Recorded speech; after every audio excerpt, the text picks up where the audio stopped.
గారికి వందనాలు, మామూలు గారికి వందనాలు, మీ అందరికీ వందనాలు. మత్తయి వార్త 1:18-23 వచ్చినాడు. యేసుక్రీస్తు జనన విధం ఎట్లా అనగా, ఆయన తల్లి అయిన మరియు యేసేపు నాకు ప్రదానము చేయబడిన తరువాత వారేకము కాకమునుపు ఆమె పరిశుద్ధాత్మ వలన గర్భవతిగా ఉండను.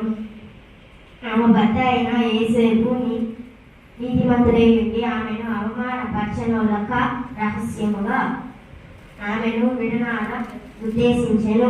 అతడు ఈ సంగతులను గురించి ఆలోచించుకొనుచుండగా, ఇదిగో ప్రభు దూత స్వప్నమందు అతనికి ప్రత్యక్షమై, దావీదు కుమారుడవైన యేసేపు, నీ భార్య అయిన మరియను చేర్చుకొనుటకు భయపడకుము. ఆమె గర్భము ధరించినది, పరిశుద్ధాత్మ వలన కలిగినది.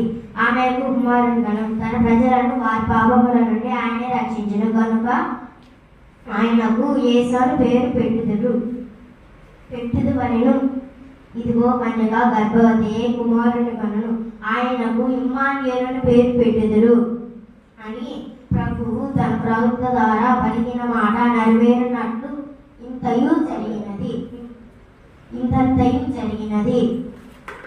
ఇమ్మానుయేలు పేరు నాకు భాషాంతరమున దేవుడు మనకు తోడని అర్థము. ఆమేన్.